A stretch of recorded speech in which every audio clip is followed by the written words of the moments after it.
You are listening to the Business Bootcamp podcast. Today we got 3 great segments for you. We're going to be talking about why at Augusta Lawn Care Services we show our employees how much money everyone is making. We're going to talk about why most service-based businesses are actually losing money and don't even know it. And we'll wrap up with talking about the 2022 economic crash. This is going to be a jam-packed episode. Make sure you stick around for it.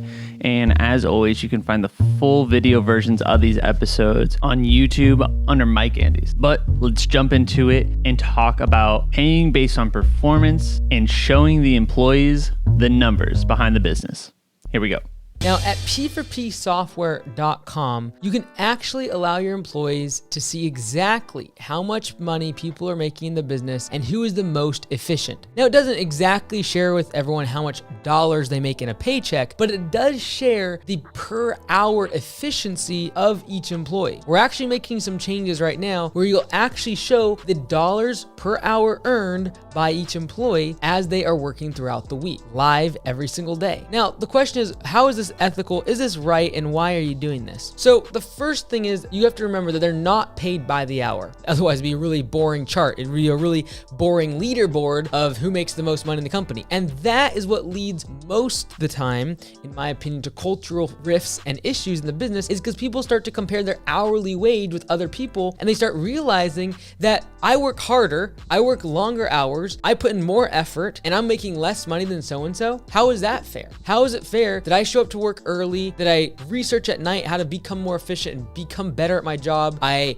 work all day long, and yet my manager, who is making $8 more per hour than me, sits in the truck all day long on their cell phone, drives around in an air-conditioned vehicle, takes 2-hour personal lunches and personal calls throughout the day, and I'm just working so hard all day long. In my opinion, this dollar per hour mentality has led everyone to believe that you should never talk about money and you should never have employees know how much everyone else is making. However, if you had a system by which people were paid more when they worked harder and when they worked more efficiently, that would be a pure meritocracy. A meritocracy is where merit is rewarded, not how long someone's been with you, not whether or not they're friends with the boss, not if they are older, or not if they just work hard when the boss is around. Those are the reasons why most of the time people make more money and get raises in service-based businesses. Been around for a long time. They have the most experience. Experience doesn't pay the bills. Experience should result in higher efficiency, more productivity, more output for the business. And if it's not, then it's waste. And so in my opinion, if you're going to share the numbers with your employees and everyone's going to know how efficient everyone is in the business, you need to make sure you are running a pay for performance model whereby the employees are paid a percentage of the revenue that they make for the business. Now, this leaderboard, it's a great way to create this camaraderie and this competitive spirit in the business around who is the most efficient, who is being the most profitable. And a lot of times people are like, well, if you do that, people are just gonna run and they're going to mess up and they're gonna have injuries all the time. And that's the kind of mentality that people, and excuses that people come up with as to why you should stay on hourly wages instead of switching to pay for performance. However, an employee that goes really fast and makes a bunch of callbacks, damages a lot of things while they're out working, is actually going to make less money on P4P because they have to go back and fix those mistakes, and all of their performance dollars are on the table when it comes to damage cases because of negligence. If they break things, if they send a rock through someone's window, if they drive over a piece of equipment and break it, all of that is going to come out of their bonus, their performance dollars, at the end of the paycheck. So they're not going to make more money if they go really, really fast. There has to be a certain quality standard that is achieved in order for them to actually make more money on P4P. But back to the main question, and that is, should people know how efficient everyone else is and what they're making per hour? Now, we do allow this, and we allow literally on a leaderboard in the next couple weeks, they're going to be able to see how much dollars per hour everyone in the business is making. Now, it doesn't mean that they're making more money, because if they worked half as much amount of time, it doesn't mean they made more money, but it definitely allows everyone to know how efficient all of their team members are. And now, is this healthy? Is this something that we should do in our business? And I believe you should, because if you don't give information, if there is ever an area of the business that you don't talk about and you shun the appearance of it and you just don't even talk, oh, we don't talk about money, we don't talk about wages, your employees are going to assume they are going to think about how much money you make. They're going to think about how much their boss makes. They're going to think about their manager makes. How much is their coworker making? And that's why we have a flat base pay for all of our employees on P4P, not based upon experience or if you have a little more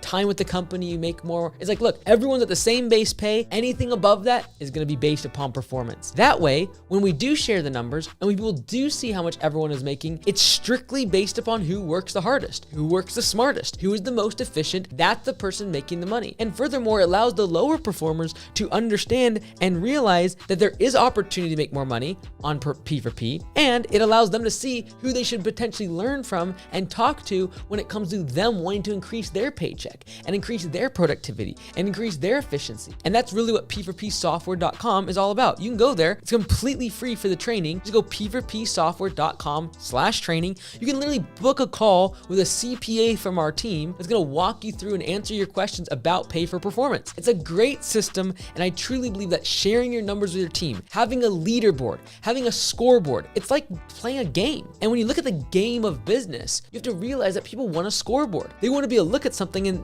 see how they're doing. What's their performance? Where do I rank against everybody else? Because if you don't give these numbers, if you don't give clear, crystal clear metrics as to who is doing well, who is getting paid, they're going to come up with their own metrics. And a lot of times these metrics are who drives the nicest truck, who gets the nicest perks, who did the boss get coffee for the other day, who slacks off most of the job. That's like the pecking order of the company, when it should be based on how much revenue, what productivity do you bring to this business. Ultimately, that's what pays the bills when it comes to a small business that is service-based.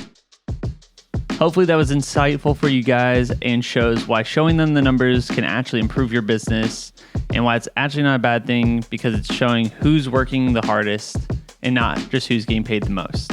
If you guys want to learn more about P4P, pay for performance, check it out online at P4Psoftware.com. Book a consulting call with Brad. He'll walk you through a demo of the software, show you the ins and outs of P4P, and answer all your questions.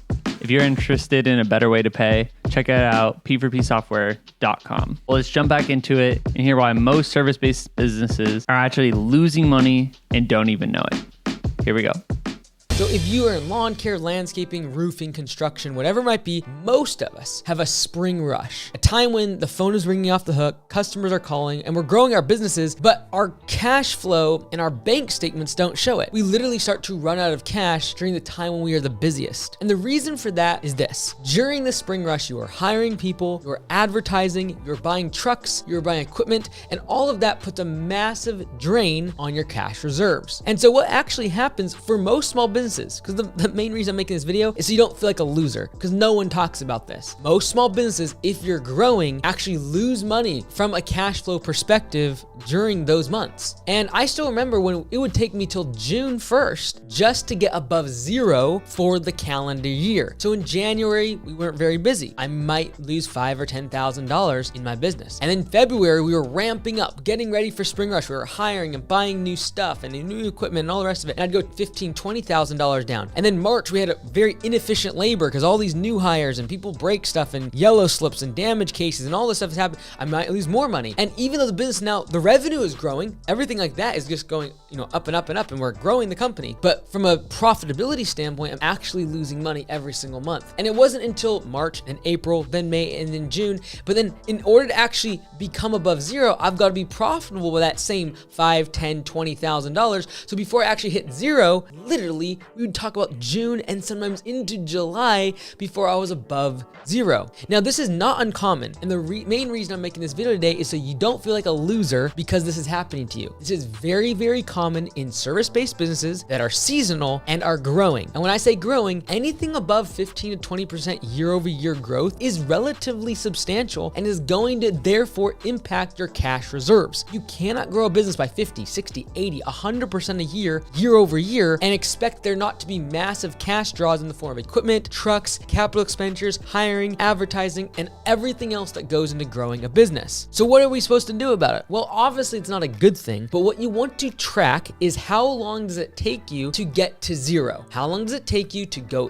through that trough of profitability as you're growing the business in the spring rush and actually become profitable and then actually get to zero? There'll be a date on your calendar that you circle every single year. So as you grow the business, you can track this. In my opinion, most people don't fail in business because they don't have good numbers. They fail in business because they don't know their numbers. There's not a right or wrong. It's about knowing what that number is and then tracking it over time so you can see your performance and see which way you are trending. And so what I would recommend you do, look at your cash flow statements, look at how much money is in the bank account and determine when you hit zero, and then circle that date on the calendar. Now, this is not accrual-based accounting, which you're going to use for taxes, where you don't take into account the fact that when you spend $15,000 on a piece of equipment, your bank balance goes down $15,000. When it comes to accrual accounting, it's not going to say that. It's going to say, oh, we're going to amortize it over 5 years. But you can amortize things till you're blue in the face, but if you run out of cash, the business is going to fail. And the accrual accounting and depreciation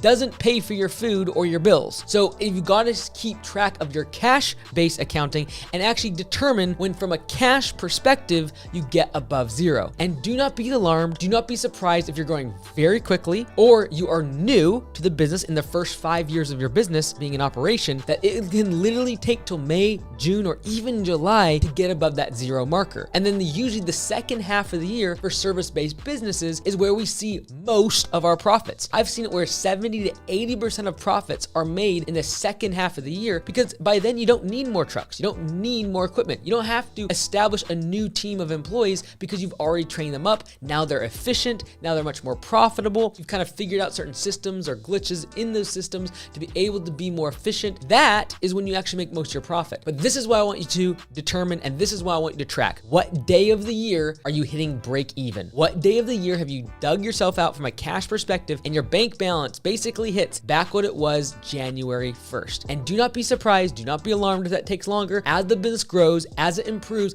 and then stabilizes its growth, stabilizes profitability, you can literally start to become profitable in January and February. But that typically is going to be a lower growth business that doesn't require as much capital expenditure during the spring rush. Hopefully that was helpful for you guys to give you some perspective on running your service-based business. And if you want to get a better grasp on your numbers, I'd check out lawncarebookkeeper.com. Let our experts over at lawncarebookkeeper.com handle payroll and bookkeeping so that you can get your head around the numbers and focus on what matters. Check that out, lawncarebookkeeper.com. But let's jump into it and hear about where there's actually opportunity in this current 2022 economic crash. Here we go.